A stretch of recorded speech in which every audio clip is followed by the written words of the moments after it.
Assalamualaikum dulur-dulur, kembali lagi di channel Bewak Farm. Hari ini ayam pejantan umur 37 hari.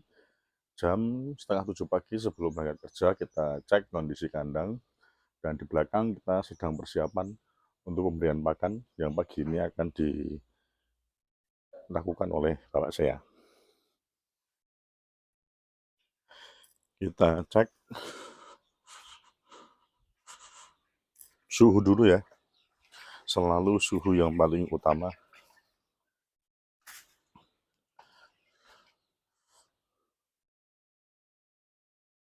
Lampu masih nyala, suhu di 26,4 ya. Kondisi dari semalam jam 12 malam saya cek kandang masih sama. Mungkin tadi pagi ada penurunan dan sekarang mulai naik lagi ya teman-teman. Oh iya, mumpung ingat ini timbangannya masih nyantol. Kita ambil dulu. Oke, lampu sudah mulai dimatikan. Hari ini normatif ya, kemungkinan hanya ada suplemen tambahan sebelum kita nanti eksekusi rencana terkait penambahan jamu apakah jadi atau tidak. Sementara kita pakai Kumafit dulu, dihabiskan stoknya, supaya nanti kita tinggal menggunakan vitamin atau suplemen untuk khusus di umur 30-an sampai panen, agar membantu mendongkrak konsumsi makan ya. Sekali lagi, selain Kumafit nanti ada lagi selanjutnya. Oke dulur-dulur, sementara itu dulu, nanti kita lanjut lagi sepulang kerja atau nanti malam ya dulur-dulur, kita update lagi.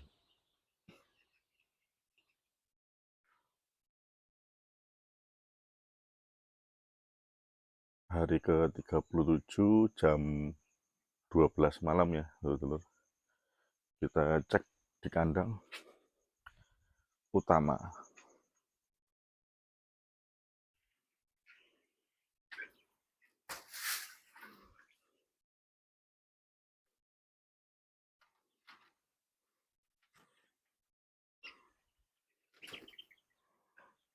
Pertama kita cek suhu.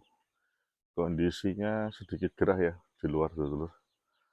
Dan di dalam kandang jam 12 malam suhunya masih 26, menunjukkan bahwa cuacanya sedikit panas ya, karena jam segini harusnya di angka 24 ya dulur-dulur. Dan kalau dilihat aktivitas ayam biasanya kedinginan, dengan suhu seperti ini beraktivitas seperti biasa ya dulur-dulur. Dan untuk hari ini masih menghabiskan Kumafit, belum selesai kita pakai,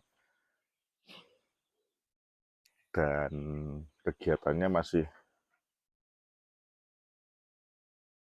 monoton dengan pemberian minum seharian Kumafit dan pemberian pakan. Sedangkan tirai semua sudah tersetting dan area kandang sudah tersekat semua, jadi rutinitasnya tidak terlalu banyak kegiatannya. Yang terpenting dalam minggu ini sudah mulai kita genjot pemakaian pakannya supaya nafsu makan ayamnya naiknya dengan berbagai cara, dengan suplemen, dengan membuat ayam nyaman di kandang, dari sirkulasi, dari alas kandang juga ya, jangan sampai lembab. Kemudian kita persiapkan seperti yang saya bilang di video sebelumnya, beberapa hari ke depan rencana akan kita belikan jamu, kita masukkan ke dalam minumnya ya dulur-dulur, untuk membantu mendongkrak konsumsi pakan, meningkatkan nafsu makannya ayam, dan tentunya tetap harus dijaga dengan menekan FCR-nya, jangan sampai pakannya konsumsinya naik tapi FCR-nya malah bengkak, jangan sampai terjadi. Hal itu tentunya bisa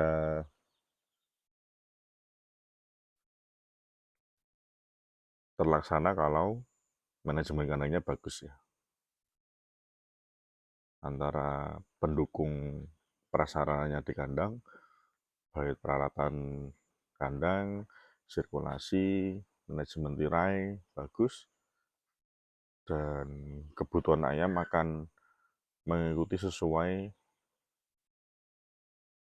apa yang dia perlukan ya. Tentunya konteksnya hal ini adalah pakan ayam.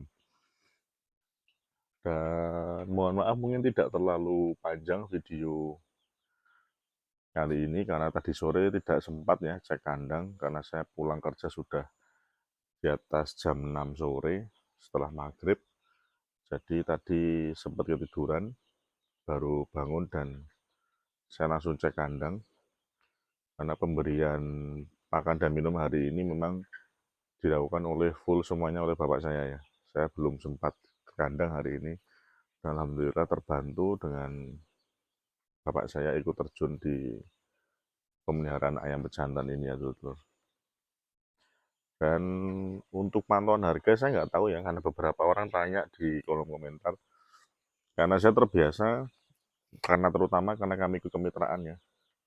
Karena kami ikut kemitraan jadi untuk urusan harga itu sudah kontrak dari kemitraan. Jadi tidak melulu mengikuti harga pasar sepenuhnya. Tetap kontrak dengan pembeli rutin ya dari kemitraan. Jadi hari ini saya juga nggak tahu harganya berapa, trennya naik atau turun. Dan bagi kami ya yang penting fokus dalam pemeliharaan karena kita cikin ayam, kita juga tidak bisa memprediksi akan panen harga berapa ya. Jadi yang penting fokus ayamnya bagus. Untuk urusan harga, laba itu ya semoga proses kita yang susah payah ini juga dibayarkan oleh Allah dengan hasil yang bagus juga. Doanya kan seperti itu. Tapi sebagai peternak, kalau kami ya fokus aja dulu di performance ayamnya. Kalau bagus, harga ya nanti berapapun, yang penting tetap ada selisih untuk margin untung. Dan ya harus kita akui memang siklus ayam pejantan dan jobber itu sudah berbeda dengan mungkin 3 tahun atau 5 tahun lalu atau sebelum COVID ya. Sangat berbeda, tidak bisa diprediksi momen-momennya. Ya mungkin ada satu dua kali ketika lebaran momennya harga bagus, ketika momen sebelum puasa bagus, pas akhir tahun bagus gitu ya. Tapi hari-hari ini susah untuk diprediksi ya. Kadang-kadang tergantung populasi ayam yang ada di pasaran waktu panen ya. Jadi yang menentukan itu ya itu. Dan kalau kita mikirkan harga, malah justru nanti ayamnya itu tidak terpelihara dengan baik. Apalagi kalau kalian udah tahu harganya anjlok, mungkin akan tidak semangat ya dalam memelihara ayam. Tapi kalau kita yang saya alami lah, fokus aja dulu dalam pemeliharaan ayam, urusan harga nanti ya terserah pasrahkan sama yang punya hidup aja, sama Allah. Insya Allah nanti proses yang kita lakukan juga akan terbayarkan dengan hasilnya. Amin ya. Oke, untuk pantauan hari ini saya cukupkan ya dulu untuk pemeliharaan ayam pejantan hari ini hari ke-37 dalam rangka full update 60 hari beternak ayam pejantan. Saya cukupkan, sampai bertemu di video-video selanjutnya. Tetap support dan tonton semua video yang kami berikan, semoga memberi manfaat untuk dulur semua. Terima kasih. Wassalamualaikum warahmatullahi wabarakatuh.